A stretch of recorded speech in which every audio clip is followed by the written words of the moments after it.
Olá! O tema da aula de hoje é Organização da Força de Vendas. Nesta aula, trabalharemos da forma como os recursos que a empresa tem disponível para alcançar os seus objetivos deverão ser trabalhados. Primeiramente, a empresa define o seu planejamento, define onde ela quer chegar, que são os objetivos, e como chegar até esses objetivos, que são as estratégias. Em seguida, ela deve definir de que maneira a sua estrutura vai funcionar para alcançar esses objetivos. Em outras palavras, como os recursos que estão disponíveis, incluindo as pessoas, serão trabalhados para que os objetivos sejam alcançados. Em outras palavras, é definir um lugar para cada pessoa ou coisa e cada pessoa ou coisa em seu devido lugar.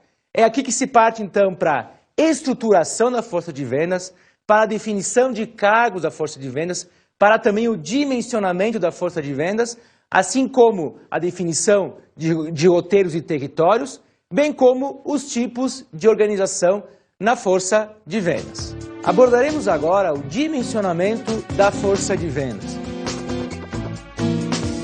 E quando se fala em dimensionamento, estamos nos referindo a tamanho de determinada coisa, a uma abrangência de determinada coisa, e nesse caso, em relação à área comercial e à forma como os clientes serão atendidos. Para tornarmos o dimensionamento mais claro, vejamos agora uma definição. Dimensionamento é a determinação de quantos profissionais de vendas serão necessários para atender os mercados-alvo.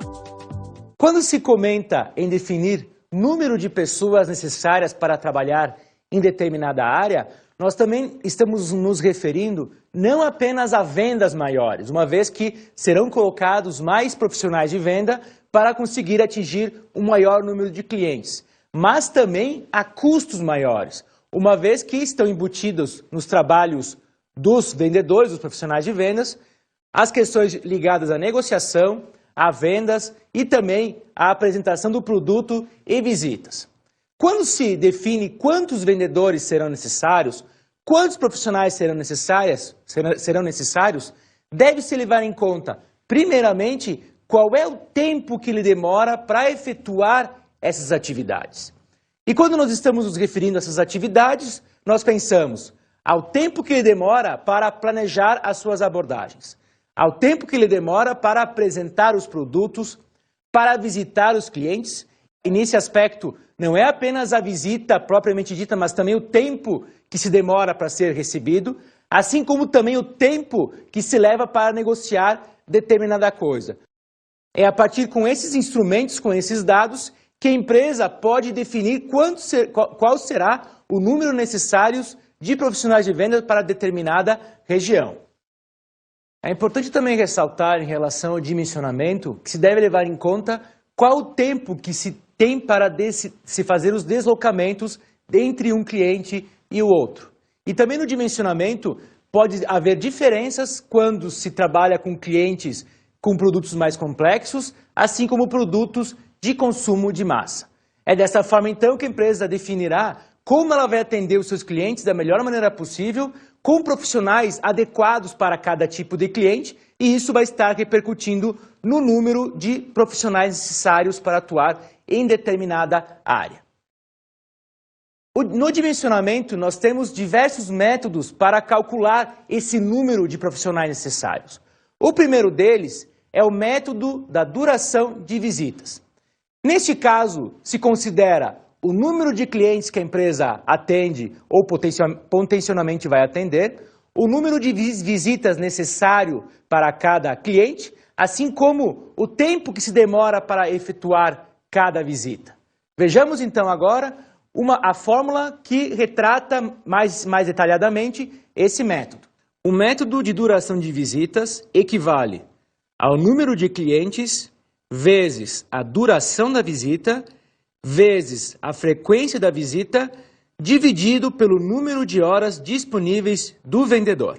Digamos que uma empresa tenha 200 clientes, que cada visita dure em média 2 horas e que são necessárias 2 visitas por mês para cada cliente e, além disso, o vendedor tem disponível na empresa para trabalho junto aos clientes 24 horas semanais ou então 96 horas mensais, temos aproximadamente a necessidade de contratar 8 profissionais de vendas. O outro método para dimensionar número de profissionais de vendas é o método de potencial de vendas. Neste caso, a empresa define principalmente o quanto que ela vai querer vender e a partir desse número parte-se então para a necessidade de vendedores. Esse método, também chamado de método de Semelo, define qual é a previsão de vendas da empresa e depois também necessita-se saber qual é o giro ou a rotatividade de vendedores. E por fim, deve-se saber também qual é o volume desejado de vendas por vendedor. Vejamos então agora uma fórmula que apresenta esses elementos interrelacionados. O método de Semelo equivale à previsão de vendas mais a multiplicação do giro dos vendedores pela previsão de vendas e tudo isso dividido pelo volume desejado por vendedor.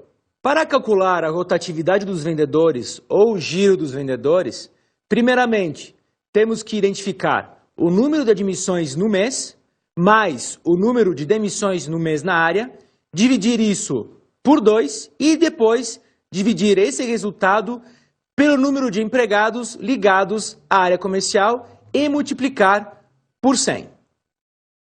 Um exemplo, se uma empresa contrata 3 vendedores na área comercial e também demite 3 vendedores, e o setor comercial possui 40 vendedores, nesse resultado chegamos a uma rotatividade de 7,5%.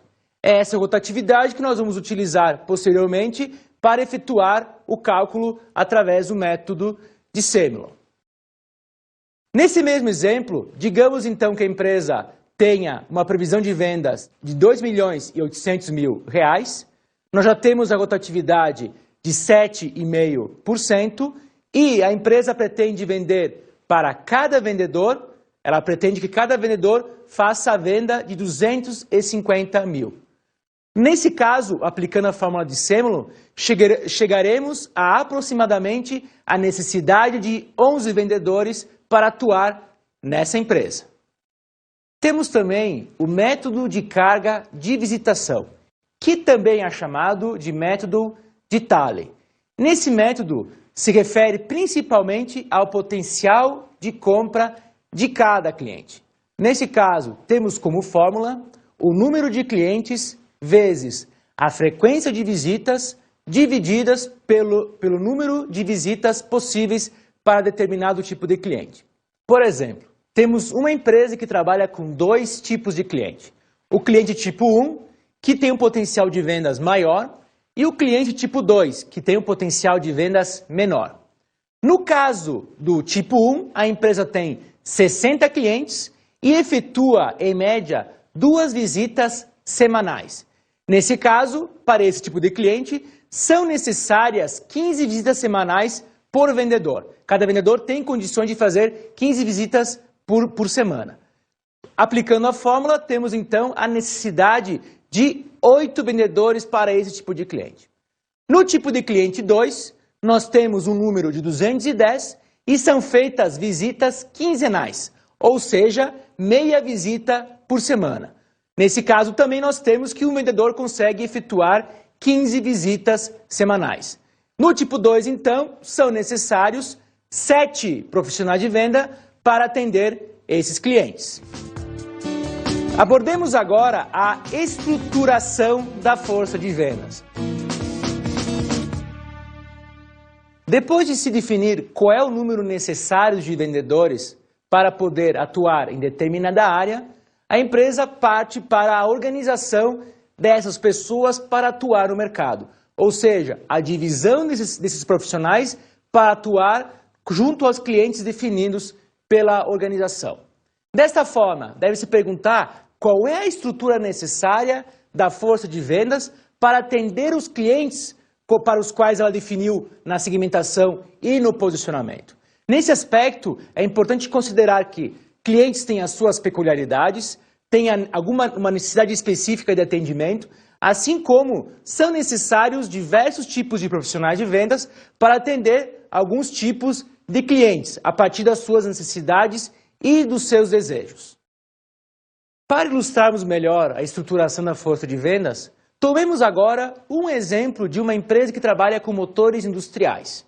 Essa empresa possui um supervisor de vendas internas, que é responsável pelo telemarketing, que lida com produtos mais simples, mais 2 supervisores de vendas externas, que lidam com representantes comerciais, e um supervisor de assistência técnica, que lida com funcionários. Estes são subordinados a um gerente de vendas, que é, por sua vez, subordinado ao proprietário da empresa, assessorando o gerente de vendas a um departamento administrativo de vendas, que dá o suporte administrativo necessário. Os vendedores, assim, podem ser organizados, podem ser arranjados por região, por produto, por cliente ou pela combinação desses elementos, que pode ser produto-cliente, produto-região, cliente-região ou então produto-cliente-região. Na organização por produto, a empresa define a atuação dos seus profissionais de venda de acordo com as suas linhas de produto. Ou seja, cada profissional terá uma linha específica para trabalhar. Considere a seguir o exemplo que trata um pouco da organização por produto. Uma empresa de produtos de higiene e limpeza possui um supervisor e uma equipe de vendas que vende apenas produtos de higiene e limpeza pessoal, e um supervisor e uma equipe de vendas que vende produtos de higiene e limpeza automotiva. Esses supervisores são subordinados nessa empresa ao mesmo gerente comercial. Na organização por cliente, os vendedores não são divididos por produtos, mas por tipo de clientes. Temos, por exemplo, uma empresa de produtos alimentícios que trabalha junto a supermercados. Nessa empresa, há uma equipe de vendedores que atende clientes grandes, outra equipe que atende clientes médios, ou seja, mercados com atuação regional, e outra equipe que trabalha com clientes pequenos, nesse caso, pequenos mercados e mercearias. Na organização por cliente, então, o foco é no cliente e não no produto. Temos também a organização por região, que é um dos tipos de organização mais utilizados pelas empresas. Nesse caso, os clientes são divididos pela região de atuação, independentemente do tipo de produto e do tipo de cliente que eles atendem. A organização por região é trabalhada muito em empresas que têm atuação em um grande número de mercados de uma forma bastante pulverizada. Preste atenção, então, no exemplo que veremos agora de uma empresa que vende mesas e cadeiras em todo o território nacional. A empresa X vende cadeiras e mesas para todo o Brasil. Há um representante em cada estado brasileiro, exceto em São Paulo, onde há 3, e no Rio de Janeiro há 2. Essa empresa definiu um supervisor de vendas para a região Sudeste, um para Sul, um para Nordeste e um para Norte e Centro-Oeste, que ficarão responsáveis pelos representantes. O que podemos ver com esse exemplo é que essa empresa resolveu atuar no mercado nacional com diversos representantes focando em cada região de atuação. Nesse caso, é importante ressaltar que a empresa tem como pressuposto que esses clientes dessas regiões têm comportamentos e necessidades semelhantes. Vejamos agora, então, as organizações combinadas, onde não se trabalha apenas pela divisão por produto ou por cliente ou por região, mas sim trabalha-se de forma combinada entre esses 3 elementos. Esse tipo de organização, comum em grandes empresas, primeiramente divide o mercado por produto ou então por mercado cliente e posteriormente divide esses mesmos mercados por regiões. Tomemos o exemplo de uma empresa que trabalha com panelas e talheres. Neste caso, a empresa definiu que trabalharia com uma equipe para panelas e com outra equipe para talheres. Posteriormente, a equipe de panelas é dividida para atuar uma parte na região sul e a outra parte da equipe na região sudeste, assim como a equipe de talheres, uma equipe para sul e outra parte da equipe para a região sudeste. Abordemos agora os cargos na venda. Nos cargos de vendas, são definidas as atribuições e as responsabilidades que os profissionais possuem de acordo com as suas competências. Primeiramente, nós temos os cargos de direção e de gerência na área de vendas, que lidam com questões mais estratégicas e com liderança de pessoas. Como tipos de cargo de direção e gerência, nós temos, por exemplo, o diretor comercial, o gerente comercial, o gerente regional, o gerente de produto, o gerente de negócios, o gerente de contas, o gerente de canal, o chefe de área, o chefe de distrito ou regional, o supervisor de vendas e o coordenador de vendas.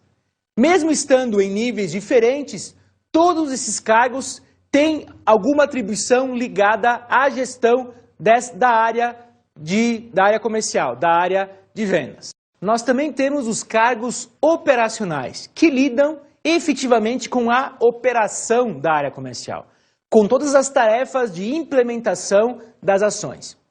Como exemplos de cargos operacionais, nós temos o assistente de vendas, o auxiliar de vendas, o vendedor interno, o vendedor externo, o engenheiro de vendas, o consultor técnico, o representante comercial, o vendedor balconista, o corretor de imóveis, a consultora de beleza, o promotor de vendas, o propagandista, que lida com medicamentos, e o demonstrador. Outro aspecto fundamental dentro dos cargos em vendas é a descrição dos cargos. E por que esse aspecto é fundamental? É a partir da descrição dos cargos que são definidas as características, as tarefas e as responsabilidades de determinado cargo. Ou seja, é nesse cargo que depois se terá base para recrutar, para selecionar e para avaliar os profissionais de vendas.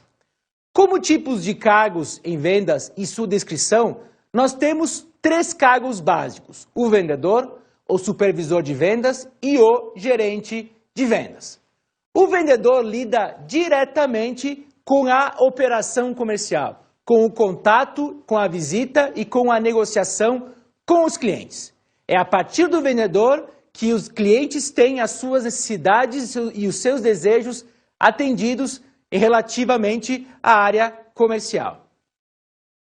Outro cargo importante é o do supervisor de vendas.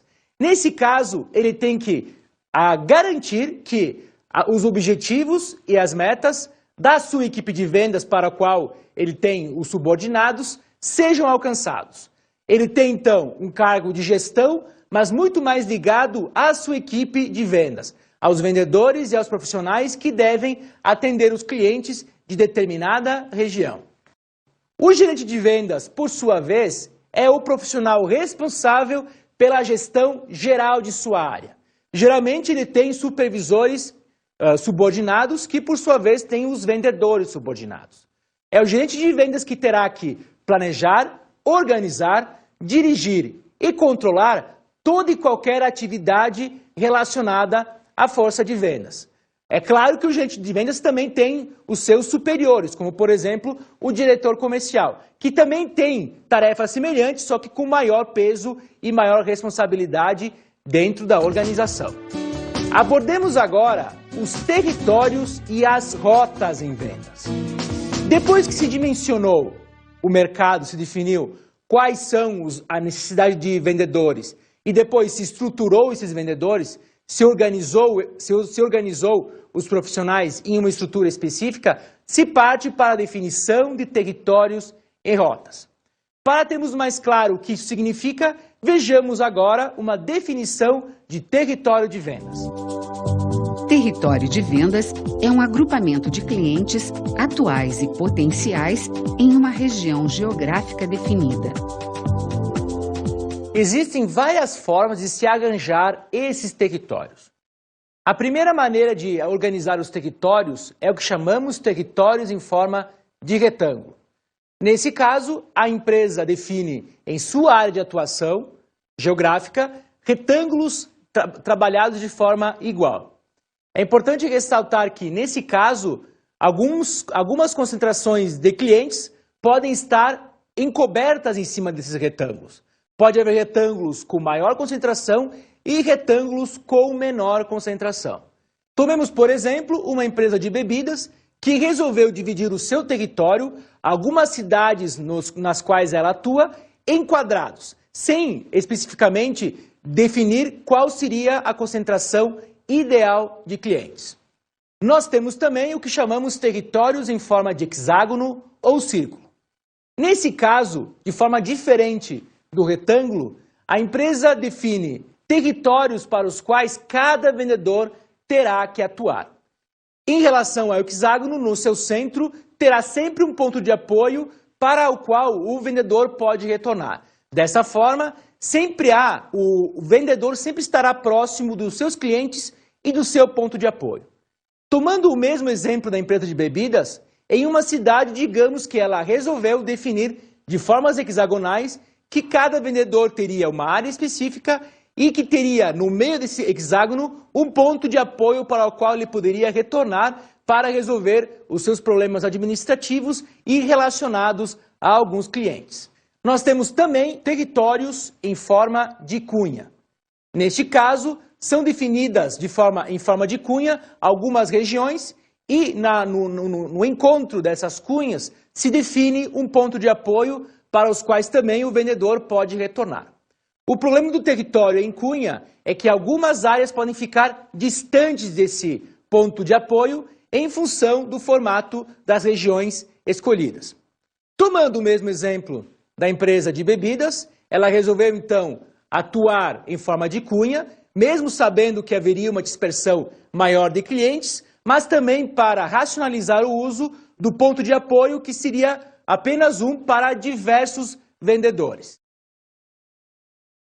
Outro tipo de território que podemos utilizar é o que chamamos território em forma de trevo. Neste caso, pensemos em folha de trevo e essas folhas seriam desenhadas, seriam arranjadas em determinadas regiões.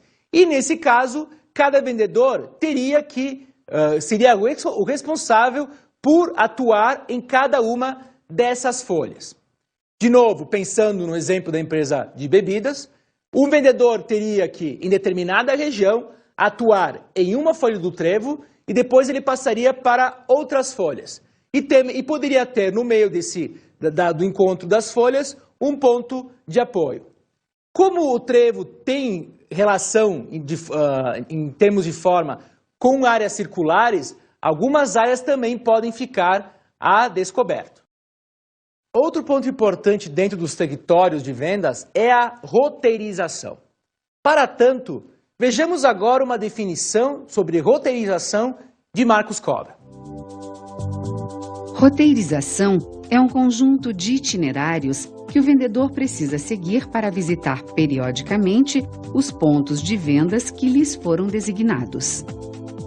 Com a roteirização, a empresa deve ter em mente a necessidade de otimizar os seus recursos, de utilizar o tempo do vendedor da melhor maneira possível, uma vez que ele, nessa rota, nesse roteiro, estará visitando clientes, efetuando negócios, e cada um dos clientes podem ter tempos específicos para atuação neles.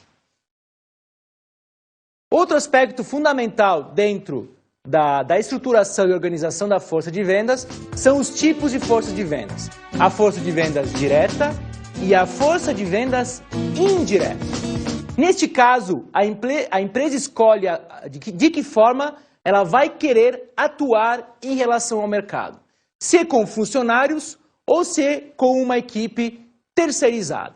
Nós temos então, na força de vendas direta, a atuação de funcionários da empresa. Vendedores que são contratados e que recebem, geralmente, salário e mais comissão em relação à sua atuação. Primeiramente, um ponto positivo da força de vendas direta são o atingimento das políticas comerciais. Como eles são funcionários na empresa, as diretrizes e políticas são melhor definidas e eles as têm como responsabilidades, uma vez que isso consta na definição de cargos desse profissional. Por outro lado, a equipe de vendas direta própria, ela pode ser mais barata que a indireta, principalmente com clientes que compram grandes volumes. Por exemplo, em clientes grandes, onde há volumes de vendas expressivos, um profissional de vendas direto pode receber apenas o salário e não a comissão, o que estaria acontecendo com um profissional de vendas de força indireta. No entanto, nós também temos alguns pontos negativos da força direta. O primeiro deles é o custo fixo da estrutura. Como o principal custo dessa força são os salários e mais as despesas relacionadas, se não houver venda, terá que ser pago o salário para o profissional de vendas, para o vendedor. Por isso que eu tenho um custo fixo de estrutura elevado nesse caso. Isso, por sua vez, leva a uma menor flexibilidade. Isso porque eu tenho funcionários que não podem ser demitidos sempre que as vendas serão reduzidas. Que isso é um ponto positivo dentro da força de vendas indireta. Nesse caso, a força de vendas indireta que atua com profissionais terceirizados, em outras palavras, com representantes comerciais ou vendedores autônomos, a principal vantagem é o custo variável. Como a comissão varia de acordo com as vendas, se houver menor venda, haverá menor comissão, e isso não impactará tão forte na estrutura como se estivesse considerando o profissional de vendas de uma equipe direta. Outro ponto interessante é a maior agilidade e flexibilidade.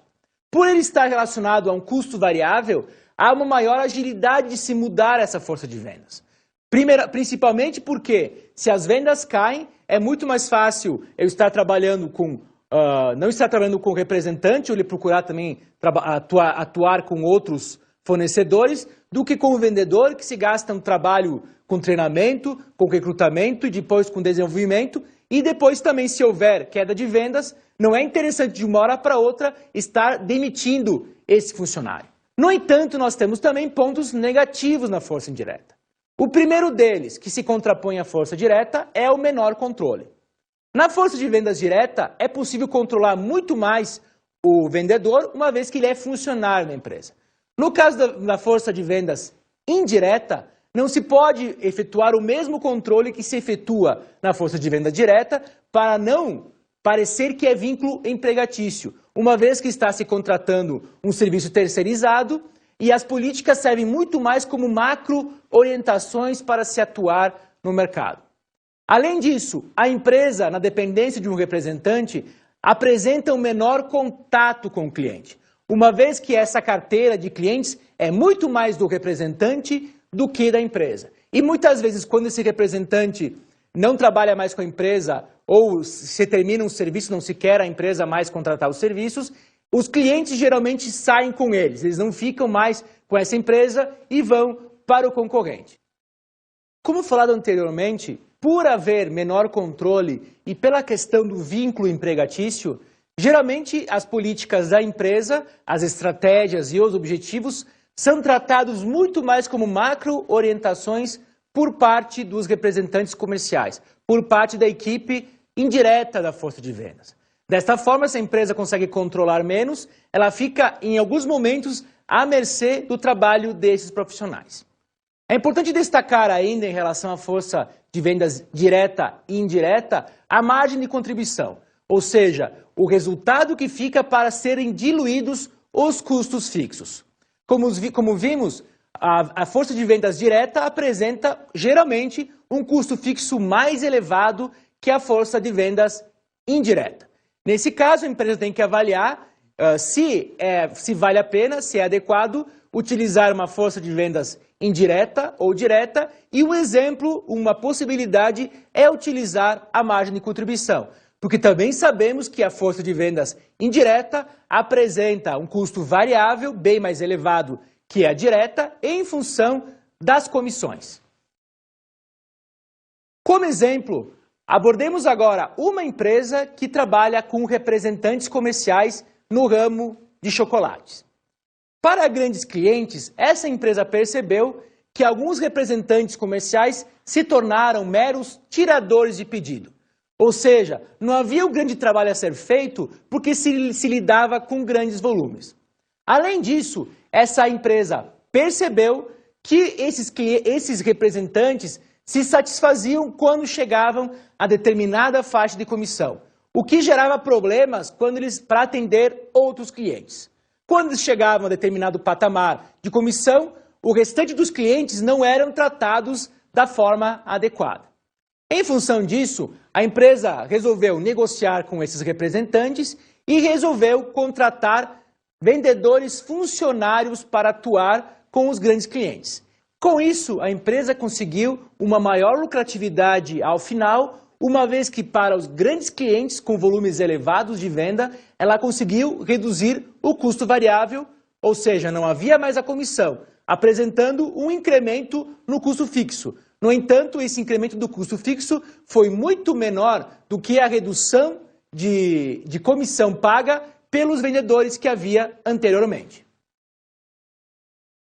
Nesta aula, então, abordamos como a força de vendas deve ser organizada e estruturada para atender os clientes. É importante ressaltar que na estruturação, na organização, são definidas responsabilidades, são definidas relações entre pessoas, superior e subordinado, assim como se define como se atuará no território de determinada região, de como os clientes serão atendidos. É importante ressaltar nesse aspecto que a estrutura que se define para a atuação de um profissional de vendas acontece fora da empresa, acontece junto com os clientes, e não como uma empresa onde essa estrutura está interna, ocorre junto com os funcionários que estão numa área específica, não relacionados aos clientes. É por isso mesmo que se deve prestar muita atenção na estruturação, uma vez que isso lida diretamente, repercute diretamente com as necessidades, com os desejos e com a satisfação dos clientes.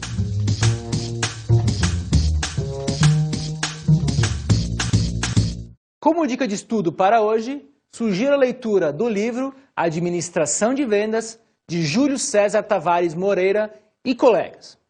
E nesse livro, os autores abordam como uma empresa necessita organizar e estruturar as suas equipes de venda. Em especial, sugiro a leitura do capítulo Organizando a Força de Vendas, que é o capítulo 10. Bons estudos!